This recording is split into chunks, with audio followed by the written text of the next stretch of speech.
Keith Andrew. Along here was a good friend of mine, Ron Ron. Wasserman, how you doing? Well, I was gonna give you like a sudden pause, but okay. but, Sorry, I'm kind of in the dark. I'm in the corner of my studio. You could see behind me my setup. I've been working all day, and it's better that I'm in the dark. all right. Well, I was gonna do like a drum roll, but okay, yeah, that works too. But yeah, I'm here with Ron Wasserman, a great friend of mine from season one. We did season one about 3 years ago, and it's great to talk to you again after that. You too. Now we, as you know the drill, the whole point of my talk show is to show people that even if we're in a disability, I can still overcome controversy and reach my goals in life. At the same time, I'm able to. Yeah, I was talking all day at work. Let me rephrase that. The whole point of my talk show is to show people that even with a learning disability, I can still overcome controversy and reach my goals in life. At the same time, I'm able to turn myself into a perfect example for people out there dealing with any types of learning disabilities or disabilities. But you should never give up, and you should prove to people you can still amount to something. PPW, prove people wrong. Yeah, well, that's what I've always done, so that works well. Yeah, absolutely. And now people can see season one. I can't remember the number off the top of my head, but it's season one. And for I don't know if I ever told you, but basically, the video quality really changed in the 3 years. 2013, I was recording from the phone, Mm-hmm. so I had the phone and the camera, and whatever the camera saw from the phone, that's what the image was. Season two, it was the camera recording it from the computer screen. And now, season three was the Skype recorder, and it's got to be cut in half once it's done.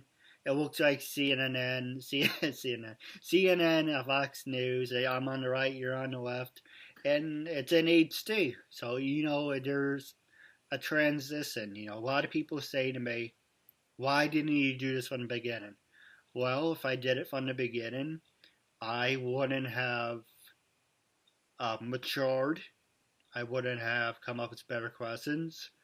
You really wouldn't have seen any growth. Yeah, you see different introductions. Season 1 had an introduction, 2, and 3, and whatever. But you wouldn't see the video quality. And this is something you would appreciate. You wouldn't see the video quality change. It's like, okay, you're doing it like everyone else. Big deal. Whoop, whoop, whoop. But where is, you know, the change? So that's why I did it from the phone to the camera to Skype recorder from directly from the computer. So there's a big difference. You have to have growth. If you gotta follow everyone else, you might as well be a sheep for the rest of your life. Right, exactly. Now, with that being said, I don't want to bitch to you or ramble on. No, go ahead, bitch and ramble on. Ah, my wife keeps texting me. Hold on one second. Sing a song. Let me see what she always knows when I'm driving or doing something else. With that being said, like I said, you can curse if you want to. It's uncensored. This is your time. And hinting towards season one, you are one of the greatest music proposers, conductors. Well, what would you say, conductors or proposers? A composer. Yeah, I've never conducted. I've never been in front of an orchestra doing that. You can try. No. No, that's for the film guys. And you know what? It may come up someday on a show that I have to do that, in which case I'll do it. But with the way television works now, you have to do it so quickly, and there's so many changes so quickly that you can't really get too married to any track. No matter what you do, somebody is texting you. No, no matter what you do, I apologize for this. Yeah, I take your thought time. when I said I'm doing an interview, she would know not to respond. That's my wife. No, it's Uh, uncensored. Anything that can happen. but you have to be ready for changes at the last second. So I always have to be able to pull up tracks if I was using a lot of live musicians or in front of an orchestra. Um, inevitably they would call and go, "Oh, we've changed the scene. Can you just music edit it?" Which you can do, but it, it's not as fun as having the original concept that you had. So I've learned to deal with that. No, absolutely. We're gonna talk about your music history in a couple minutes, but you are when I think of Mighty Morphin Power Rangers, and I'm gonna bring up a point to you. You should have. To me, you are one of my favorite Power Rangers. I'm not being an ass kisser, but Thanks. you, if it wasn't for you, I almost said if it wasn't for me, but I was 4 years old at the time. Hello, but if it wasn't for you, the music probably would have sucked. And the music has a big thing to do with it. From Vulcan Broken Skull, Skull. yeah, it's Broken Skull. From Rita Raposa, the Lord Zed, um, right, the White Ranger, the Green Ranger. Everyone had their own themes, and you are Mister Power Rangers. It was a miracle that rock score ever went. It's all because of that theme. It's because Fox loved it, and that was a lucky break. And well, not really to this day. They allow me to rock out a bit on a Nickelodeon show, but it's not scored with action scenes or anything like Power Rangers was. But up until that, nobody else would ever allow me to do it. Yeah, with that being said, how did he get into the Power Rangers? Going back, hinting towards season one, how did he get into working with Sabran? And with that being said, will your music be in the new upcoming Power Ranger movie?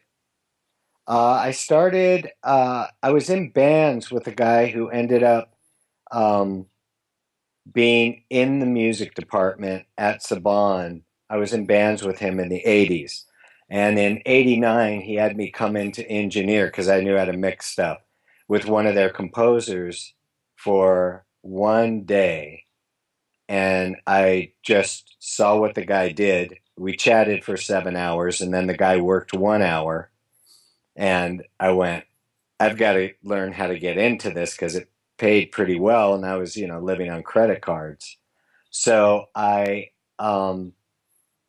weaseled my way in, and they finally, I can't remember if it was a couple months, they brought me in full time at, almost minimum wage. And I kept doing mixing other composers' cues, really weird stuff, and submitting a little bit and submitting stuff to producers to get feedback. And they kind of broke me of the songwriting thing where you have, intro, verse, Right. chorus, and taught me more about scoring. And then I don't believe I had anything with them. Everything I gave them was either too rock or too hyper. It was really uh, very different than what they were used to. They were doing very slow, safe, easy, the the bird follows the egg and the chicken I mean, very like that. So one day they came in with this thing and they said the show is called Mighty Morphin Power Rangers. It'd be great if you use the word go. We've had a lot of luck with the word go with Inspector Gadget, go Gadget, go. And I remember calling them and go, Morphin, right? Morphin, not Morphine Rangers, Morphin. And banged out the theme in 2.5 hours. The next day they called and they went, Fox loves it. And the rest was history. And I stayed there until the end of 1995 when I was so exhausted and so burned out and wasn't really getting what I deserved from them. And so I jumped without a safety net. and it's been, it was fine when I was there. It was great, but things got better and better, and still have through the years. And as for the upcoming film, I am sure, as I've said since they announced it, that if they use that theme, they'll probably have, you know, Justin Timberlake and Britney Spears do a version of it. They are not going to call me. My, they suck. Yeah, but they're big names. And what I mean is, this is Hollywood. This is a big Hollywood film. If they do the theme, they'll do something, or they'll hire a boy band to do it. They're going to try and, you know, tie it in with a record label, and then do a launch, and then they'll have the video, and then the side video for the band, and then it's all about marketing. So I'm not expecting the phone to ring. To be honest, if you gotta do something right, you do it right, or you don't do it at all. Yeah, well, that's Hollywood. If you think about the success rate of anything, television shows, um, Hollywood gets it right about 5 or 10% of the time. 5%, let's say, 5% of the time they get it right. So I would be absolutely shocked if they called. I really would, but I'm so not expecting it. All right. Well, there's a guy that comes to mind, but I'm gonna ask you that in a couple minutes. Now, when you actually let's finish the Power Ranger thing, so Yeah. people don't think it's a Power Ranger Power Ranger interview. What were your most favorite um, scores that you did or themes, and what were the worst?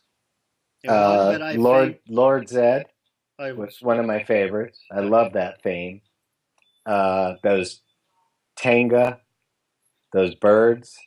That was like, it was fun to do, and it's just it's silly, but it by that time it just started. I mean, it was just feeling kind of stupid, but it was appropriate. Yeah. But it was not my favorite moment. And constantly, like, use the theme. Now it's go Green Ranger, go White Ranger, go Red Ranger, go Pink Ranger, go Yellow Ranger. I should have just done the full spectrum of colors so they had a backup for everything. That was a little cumbersome. Yeah, I always liked the Gold Green Ranger. The White Ranger had its moments. Yeah, I liked. Did you ever do the Gold Ranger? I I don't remember. That's another good theme. Um, yeah, the Tango one was kind of like it got annoying after a while. Yeah, it's ever so slightly annoying. The thing is, when I would meet with Haim Saban, or when anyone would meet with Haim Saban, he ended it by going "Thank you, bye bye." So that's why I had good, Tenga, bye bye. It was a takeoff on Haim Saban, how he ended every meeting, because he would have the meeting and he's great, and then when he's done, it was he'd just go "Thank you, bye bye." So I took Tenga, bye bye. He sounds like a nice guy. I want him on the show, but I never got the chance to meet him. Oh, he's almost unreachable, I think. I mean, I tried to get a message to him through his wife, just thanking him, just saying, it was great. You kind of launched my career. Thank you. And she didn't even respond to say she would tell him. So I think, that's just everybody's trying to get to him. When you're that wealthy, I Yeah. cannot imagine. I thought maybe I'd have a little bit of an edge to get, a single thank you through to him. I'm not looking for anything, but I think they probably just assume that if you're making any contact, it's because you want something. Did you try reaching him on LinkedIn? Oh yeah, no, somebody like that doesn't go to LinkedIn. He may have an account. Somebody like that would never tweet. It's just like when you see the stars Yeah, put out a tweet. They didn't put out the tweet.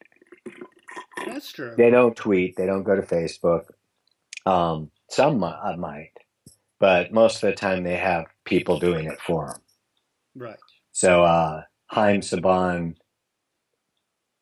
will not be visiting his LinkedIn page to see his connections. It would be nice, but like you said, you have all that money. Yeah, well, this is a guy who, when Bill Clinton was president, every fundraiser was at his house, and Bill stayed at his house overnight whenever he was in Los Angeles. So, I mean, he's at that, he lives that kind of life. Right. So it's a little different than ours. Would be nice to, well, you're in the end looking out and I'm on the out looking in. But, Right. hopefully my show takes off, knock on wood, and we'll be in the same spot one day. Yeah, that'd be great.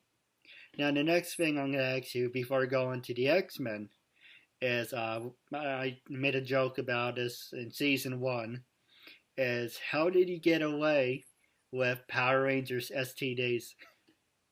Oh, it was honestly kind of a mistake on the last one, but it really sounds like Power Rangers STD, Rangers to the rescue, the very last one.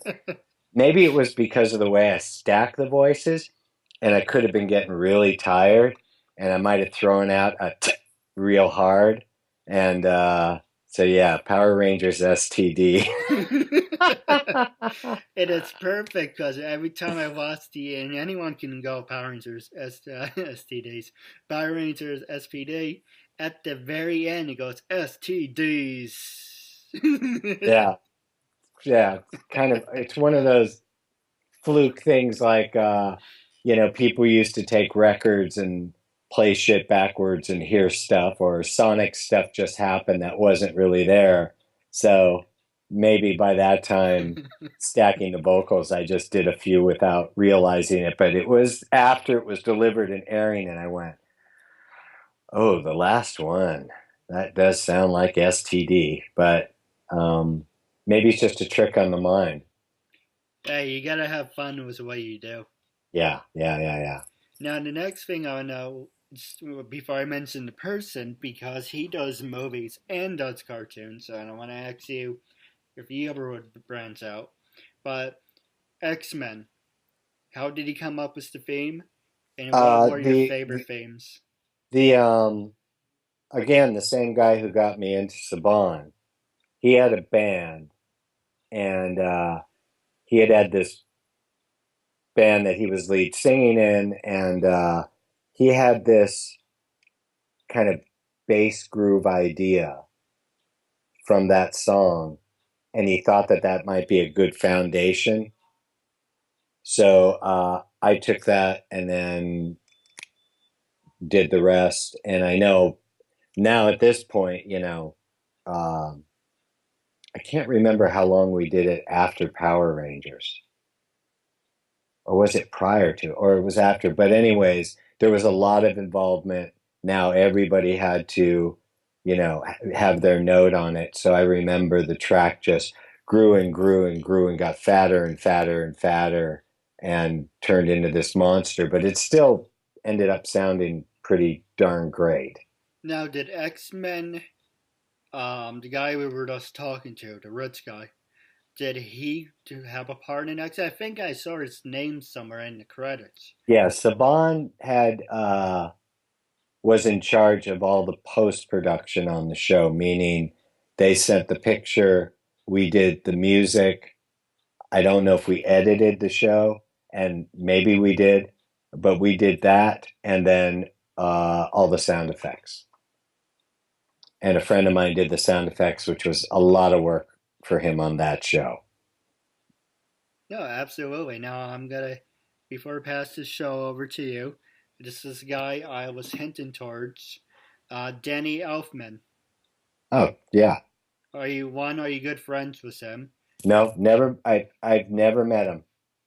All right, that All of makes all composers, we we all have our groups of directors and producers and right. networks and network people that we know, but we don't really know each other because we're all in our, as you could see, we're in our little boxes 8 to 16 hours a day. And when you do venture out, it's usually to see friends Or like tonight for one of the Nickelodeon shows, I'm going to a rap party, and my wife and son are already in Hollywood, so I'm going to meet them there tonight.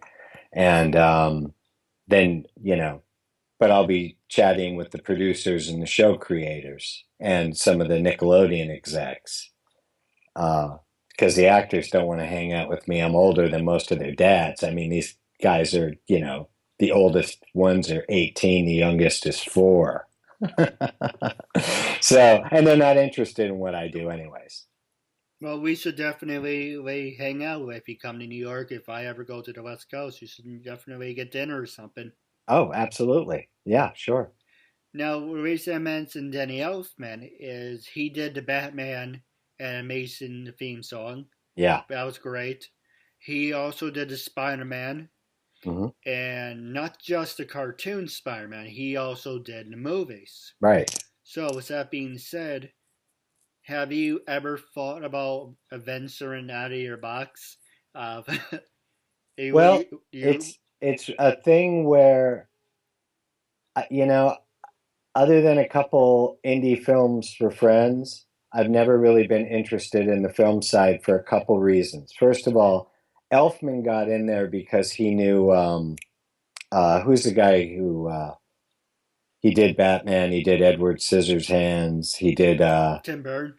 Tim Burton. He was friends. They were close friends. There's that producer friend, Yeah. director friend. And he asked Danny to do a score for Beetlejuice, I think was his first one. And he went, "What do I know about film scoring?" And he goes, "You come up with melodies." So what I know the way Elfman works is, you know, he'll sit at a keyboard like I do, and he comes up with the basic thing, and then he hands it off to the orchestrator who orchestrates it. And I don't even think he conducts. Maybe he does now. And then somebody else conducts. That's the way most composers do it. Now, they may have their picture in front of an 85-piece orchestra. John Williams certainly does. But most of them, that's a picture. Right. The rest was they're doing it on synths. They're handing it to the guy that converts it to sheet music for everybody and makes all the tweaks on it. And then the guy that does all the copying for that, the copyist, and then a conductor conducts it. But the composer's there, like listening. That's usually how that works. But the problem with films, in my opinion, so many films are done, so many fail. It is months and months of your life that you have to dedicate to just one project that may not work out. There's 5 or 6 guys in the world that get a really substantial fee up front to score these films, whether they hit or miss, and the rest don't. So the odds are not good. Where television, I can be like I am now, doing 3 series at once, and as they end, another one always pops in. And if they shoot 12 or 13, sometimes the series fails. I've had a couple fail, but when you get one that hits, it's great. Right. And you get very locked into it, and it's not like the film business. And the film composers look down on the TV composers. And I kind of understand that. I mean, I don't think Danny Elfman was, because he comes from a band background, but a majority of them would think, "Oh, that's nice. You do television shows. That's so sweet."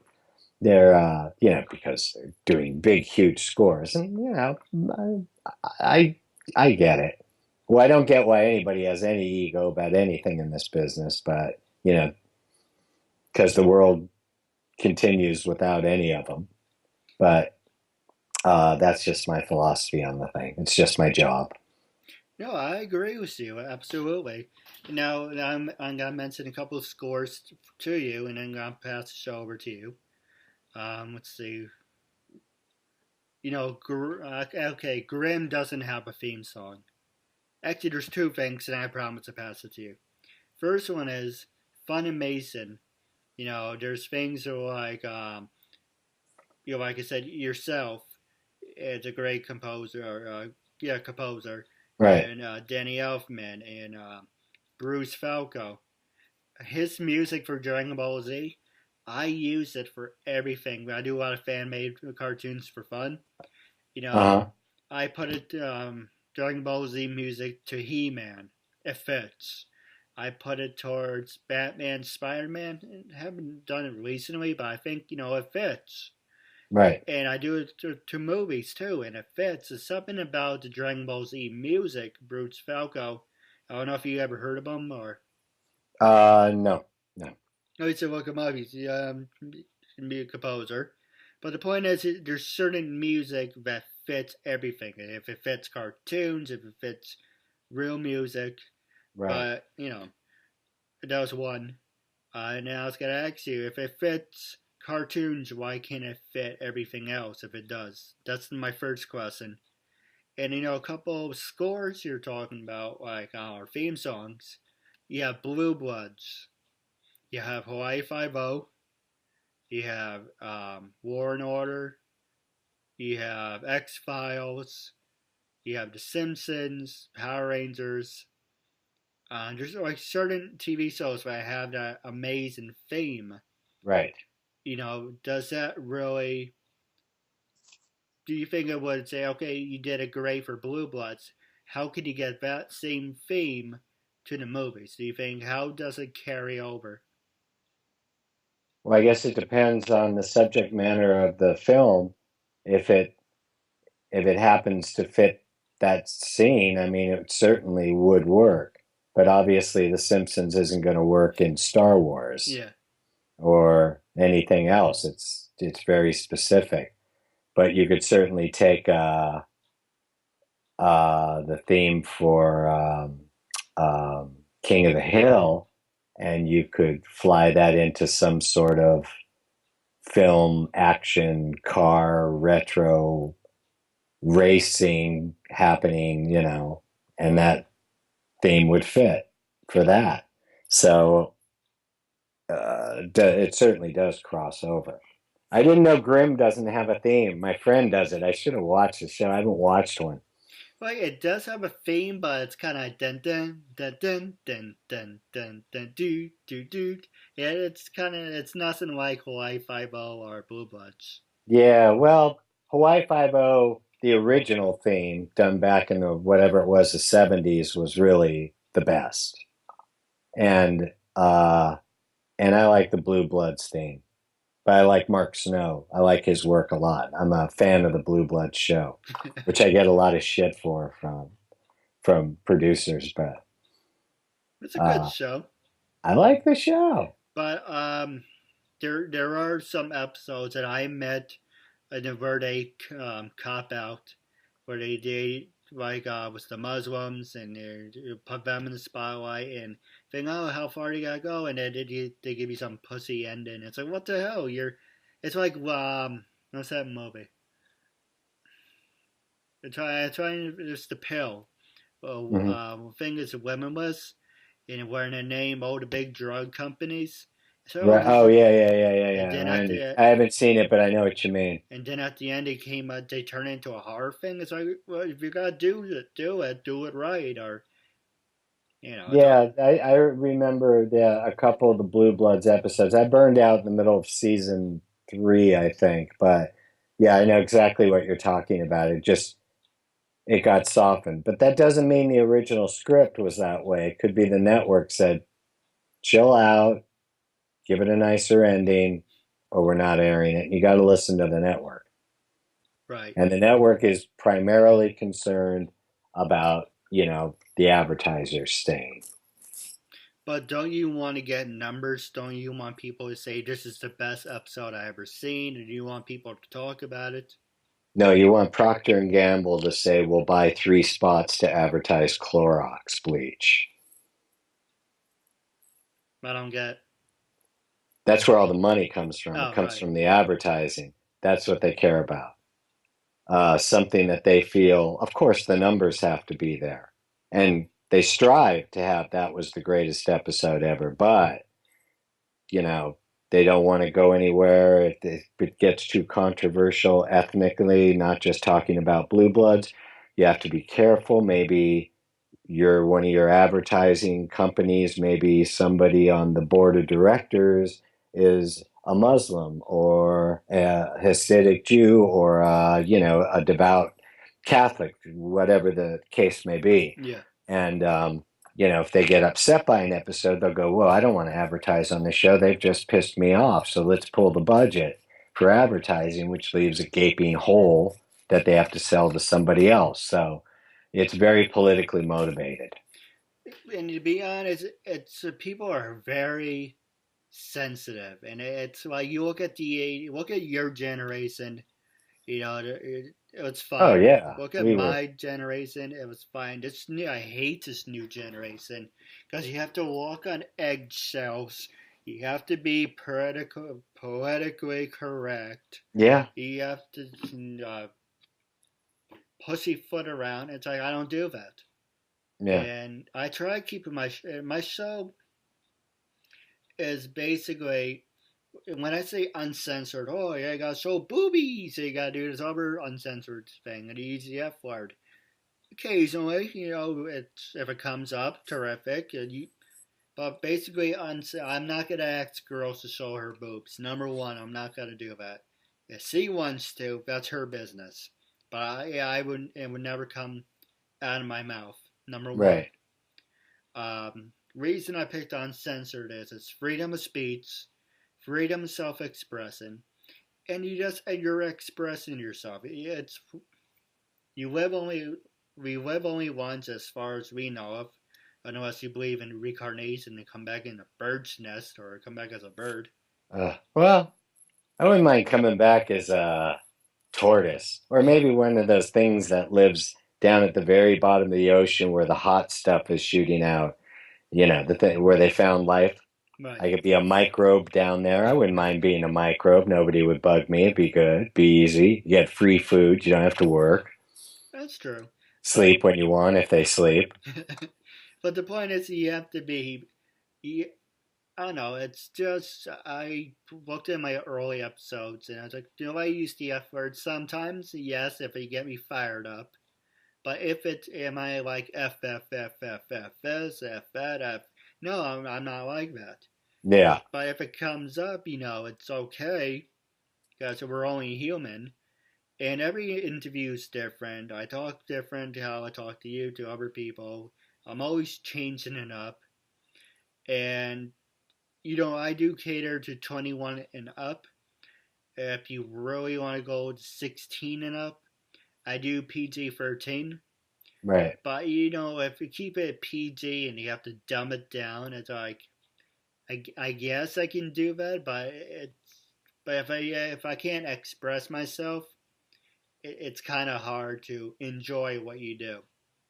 Of course. Yeah. I've just kind of learned to cuss less. I guess it's just the environment that I'm in. There isn't a lot of it. A couple people do, but then again, it'll pop up suddenly, frequently. It depends on the conversation, as you're saying. No, absolutely. It's I don't have a gunner mouth. It's not always got to be like a ongoing thing. It's just it depends on the person, depends on the subject, and it's like I said, people are very sensitive. Yeah, they sure are. Now, is Yeah. that? Go ahead. No, they are. No, I agree. I agree. I had nothing to add. I think I just made a body sound. With that being said, I'm gonna pass this. Let's see how many minutes. Oh, I don't have my timer on, mate. So Okay, that's okay. And this is vaping, not weed. This is what I do instead of smoking now. I stopped smoking quite a while ago. So that's go fine. ahead. Hey, it's live. It's uncensored. Do whatever you want. There we go. Now it's the last 10 minutes left. You All can right. say anything you want, and like I said, you can curse if you want to. Express yourself, and I'm gonna give you this time. Is there anything you want to promote, talk about? It's just your time. Oh boy, that's tough. No, because I've just been working so much, I don't have a view of anything. All I know for sure is right now, and it could change in 3 days. Boy, do we have some lame candidates running for president, don't we? I am not thrilled by anybody. Usually there's a couple guys you go, I really, really hate him, and I really like him. That's what I've always had in the Right. past. And I think most people have. But it's interesting. By now, in every other election, you would start seeing a lot of bumper stickers. I haven't seen a thing because I think everyone's going, huh? But watching Trump has been a lot of fun. I still believe the entire thing was a setup and is a setup to kind of take down the Republican Party. But Maybe. he's caught on fire unbelievably. It'll be interesting to see what happens in the next few primaries. Speaking of that, are you watching the Democrat debates? Those things are boring anyway, especially I, the Democrat ones. I listened to about 20 minutes of it when I was driving down last night, and I would have rather had a root canal. I was just getting very bored with it. It wasn't going anywhere. But, they're answering to a lot of people, so they've got to walk on eggshells. They say one wrong word, That's it. and, that becomes the soundbite, and they're screwed. So, as usual, Republican, Democratic, uh, independent, none of them are making real sense. And they're all saying the same shit they always say. We've really got to fix education. We've got to get Americans jobs. We've got to, we've got to, we've got. What we've got to do. At one point, I remember with Bush and Obama, if I'd had time, I just wanted to collect, online speeches they'd made and Right. just take the what we got to do and just maybe find 500 or 600 of them and just line them all up because it's all any of them, everybody in Washington. All they say, what we need to do, what we've got to do. It's never what we've done. It's never what I'm doing. It's always what we've got to do. And what we need to do. And it's always the same stuff. We need better education. We need to find Americans jobs. Doesn't matter who goes in, shit stays the same. No, So, absolutely. That's why I like Trump. To tell you the truth, because I don't have a filter. I'm like CM Punk. If you don't know who CM Punk is, he's a former wrestler, right, and he's straight edge. I don't drink. I don't smoke. I don't do drugs. I walk to the beat in my own drum, right. and I don't have a filter. I just tell people how it is, Mm-hmm. and a lot of people may like that. A lot of people don't like it, but I'm not catering to anyone. Well, You there's the things that are interesting about Trump, and the reason he's doing so well is he is speaking to everybody's incredible frustration and anger with the government. right, And he may very well be president. However, as a prediction, just as a prediction from experience, if he becomes president, we will be, if not in a world war, we will be in a war within 6 months of him taking office. right. There will absolutely be a draft, and that draft is definitely going to affect lower income people first. They're going to get sucked in to a war he'll start because he'll start one overnight and he'll pretty much destroy the economy. On the plus side, for anybody making over 200,000 a year, you're going to get huge tax cuts because that's what he's about. So, he'll immediately shut down trade with China. So what does that mean? That means now Apple does all their production out of California. Great, employs a bunch of people. Wonderful. iPhones now go to $1,400. So no one buys it. Apple crashes, brings down the stock market.